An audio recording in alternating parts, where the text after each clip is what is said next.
Welcome to Math with Michelle, where math finally makes sense.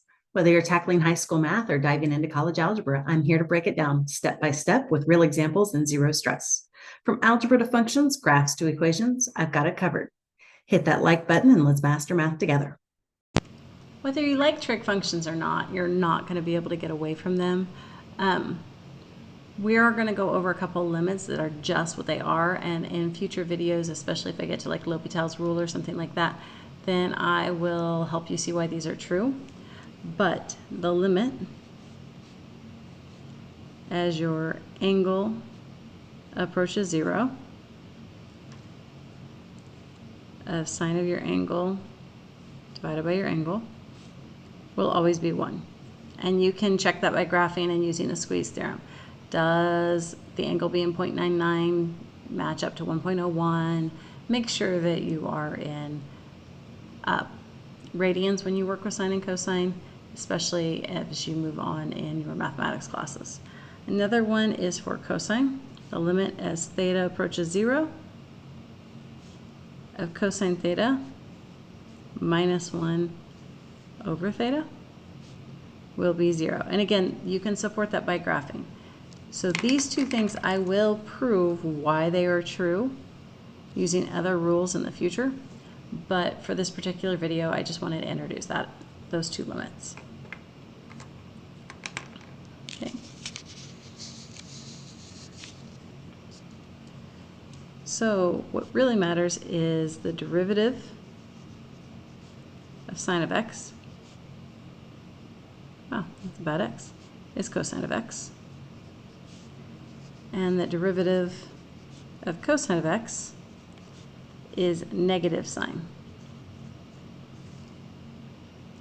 Now, all your other trig functions can be done from there. So you don't have to memorize them all. You can use these along with your product quotient rules. So let's go ahead and let's see how that might work if we were to derive tangent. So f of x is going to equal the tangent of x, and we're going to want to derive that. And just know that you have to have the x written every time. You're supposed to have the entire trig word written every time. I had one person who wrote secant one year and they kept writing SE, forgot the C, and then they'd have the X on, and then their paper just looked very interesting. So make sure you're writing your variables fully so that we know what we're talking about. So we cannot technically derive tangent because I haven't given you a rule for it. What we can do, however, is rewrite it as sine over cosine, because that's the definition of tangent. Which means now we can derive using the quotient rule. So low d high, the derivative of sine is cosine, minus high, derivative of cosine is negative sine, all over the denominator squared, which would give us cosine squared plus sine squared, because the minus and the negative. And if you recall from your trig class, cosine squared plus sine squared is 1. And 1 over cosine squared is the same as secant squared. Again, make sure you have your C. Okay, so we didn't know the derivative of tangent prior. Now that we know the derivative of tangent, could we just memorize that and never have to do it again? Absolutely. If you know the derivative of tangent is secant squared, without a doubt, can you use it? Yes, there are some books out there that just have all these in a nice little chart form. Is that one of them on there? Absolutely. Okay, so our next one we're going to try is the derivative of secant. And if you don't remember, secant is 1 divided by cosine of x. We learned that in pre-calculus, which has got our trigonometry rules in it. So now we can derive that. Okay, our derivative. Low multiplied by the derivative of the top, or high, minus high multiplied by the derivative of low, Derivative of cosine is negative sine. All over. Okay. So 0 times cosine is 0. So we're getting sine over cosine squared. And while this is true, this is not normally how you see it. Okay, you normally see it as sine of x over cosine of x multiplied by 1 over cosine of x. Sine over cosine is tangent. 1 over cosine is secant. So normally we see it as tangent secant. But again, we were able to get there using a quotient rule and our sine and cosine 2 rules. So you can do these rules for any of your basic trig functions. So let's see one that's a little more complicated. So let's go a little more complicated. And you could choose to use the rules that we just created, or you could do this a few other ways as well. Okay. So recall that we just went through a rule that said that if f is secant, its derivative is tangent x secant x. And g is tangent, its derivative is secant squared. So if I were to use those two rules to do this, I would have my derivative equals low d high, so the derivative of secant is tangent secant, minus high d low. The derivative of 1 is nothing. The derivative of tangent is secant squared. That would be all over the denominator. We'd have that. Okay.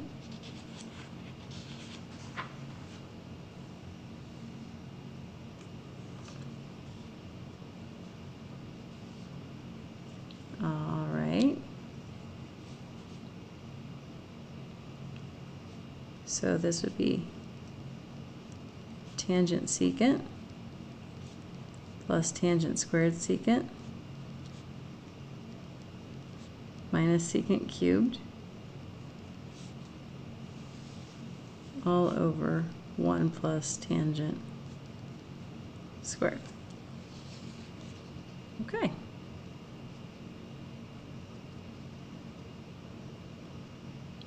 Let's factor we'll come back to that. What if I didn't want to do that and I forgot all my rules? Well, I could come back here and I could say secant is 1 over cosine of x. Tangent is sine of x over cosine of x. So if I multiply everything by cosine, I get 1 over cosine of x plus sine of x.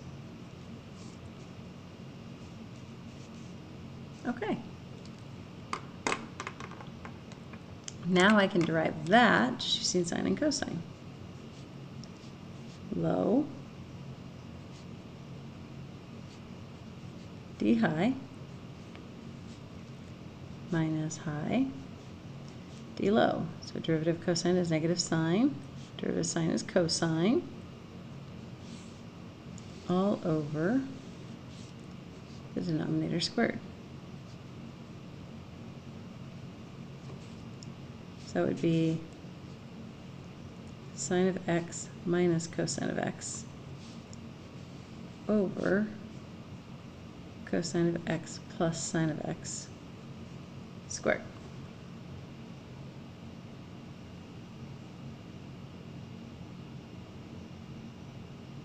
So are they the same thing?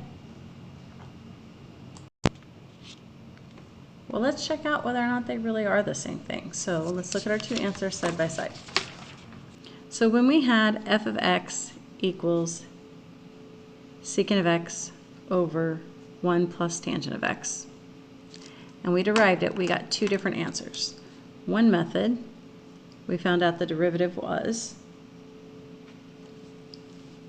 tangent of x, secant x, plus tangent squared of x, secant of x, minus secant cubed, all over the quantity 1 plus tangent of x squared. The other method we got was sine of x minus cosine of x divided by cosine of x plus sine of x, and that quantity was squared. So in calculus, you might be going, well, one, what if I just did it with sine and with secant and tangent and I didn't know any better? Am I wrong? Or, well, what about this? What about that? Which format's correct? The answer is they're both correct. It depends on your directions and it depends on what you're going to be doing with it, which format would be better. However, if we go ahead and look at the expansion of these, we're going to go ahead and see that they're the same thing. So let's start with this one. We're going to have tangent of x, which is really sine over cosine, being multiplied by 1 over cosine. And then tangent squared is going to be sine squared over cosine squared, multiplied by 1 over cosine, minus 1 over cosine cubed. And all of that is going to be divided by, and I'm going to go ahead and FOIL this out. So we'd have 1 plus, it would be 2 tangent, so 2 sine of x over cosine of x, plus sine squared x over cosine squared of x. And then we're going to take that, we're going to multiply everything by cosine cubed. That way we can clear our double fractions. So sine of x, cosine of x, plus sine squared of x minus 1 cosine to the third of x plus 2 sine of x cosine squared of x plus sine squared of x cosine of x. And if you recall from trig, this right here can have something substituted for it. We've got sine of x cosine of x minus cosine squared. And that's because sine squared plus cosine squared is 1. We rearrange that Pythagorean identity. Cosine to the third of x plus 2 sine of x cosine squared of x plus sine squared of x cosine of x. And then if we divide everything by cosine, we'll find sine of x minus cosine of x, and that's going to be over cosine squared of x plus 2 sine of x cosine of x plus sine squared of x, which just happens to factor to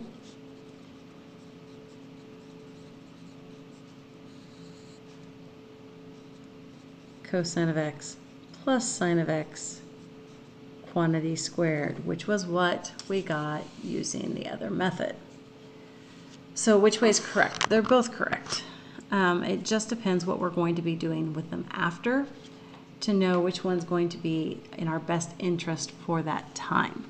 So sometimes the right answer is not necessarily what's in the book, it's what's going to make your next step easiest. And so just going ahead and using those trig rules is very, very helpful. Okay.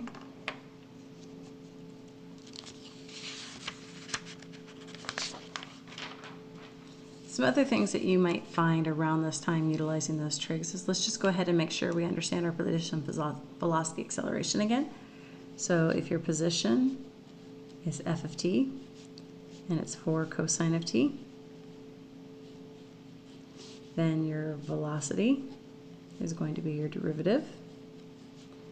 And 4 times the derivative of cosine is 4 times negative sine. So that's going to give us negative 4 sine of t. And your acceleration is going to be your derivative of velocity, which is going to be your second derivative of your function. So we'd have negative 4 times the cosine of t. So making sure we know that the position, velocity, acceleration still holds true. Okay, now, just making sure that we can do this. The limit, because I did introduce a limit rule at the beginning. As x approaches 0 for sine of 7x over 4x. Now, here's the problem with the rule. The rule said the limit as x approaches 0 as sine of x over x. These had to be the same thing. So if this were 7x and 7x, we could apply the rule, but since one is a 7x and the other is a 4x, we can't. Okay? Well, we can do this though.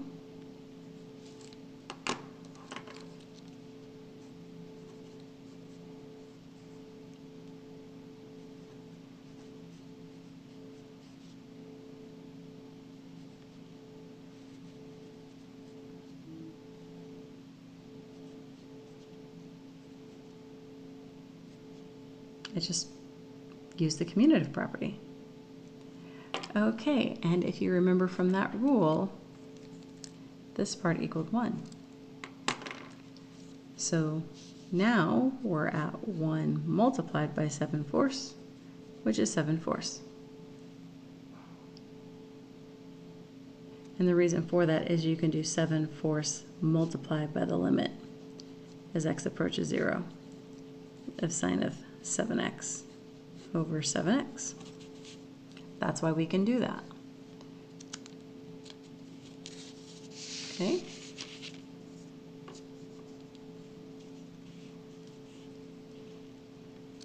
What about the limit as x approaches 0 of x being multiplied by cotangent of x?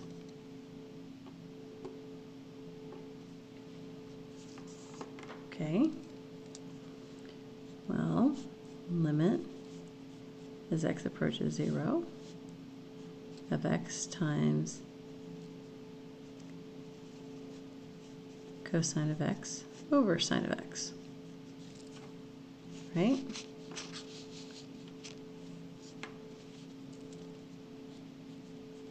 So that would be the limit as x approaches 0, because I didn't have a rule about cosine over sine, so I'm going to flip-flop these. Cosine of x multiplied by x over sine of x. Still don't have a rule for that. And the sine of 0 is 0, so we're still in indeterminate form. I can't just substitute. Limit as x approaches 0, cosine of x. Watch this fun trick. Sine of x over x. Reciprocal, so -1 power. So see how I flipped it? Now I can finally apply the rule. Even though when I substitute 0, this is undeterminate form, I can do the limit as x approaches 0 of cosine of x multiplied by the limit as x approaches 0 as sine of x over x. And I can take that to the -1 power. Because 1 has a reciprocal of 1, this is just going to be 1. So it'll be cosine of 0 multiplied by 1, which is 1. Okay, could you graph these and squeeze them out and look at it that way? Absolutely you can, but just keep in mind that these rules are there for a purpose. Anytime you forget a rule, if you're trying to find the limit, use the squeeze theorem. Just look at the graph and go, okay, I'll put in something really close to my x value and see what I can get. If you're deriving, you have to be able to find the slope, so you have to be able to look at that derivative. Thanks for learning with me here on Math with Michelle. If this helped, give it a like and don't forget to subscribe for more clear and simple math lessons. Got a question or topic you want me to cover? and drop it in the comments. Until next time, keep practicing, stay curious, and remember, you've got this.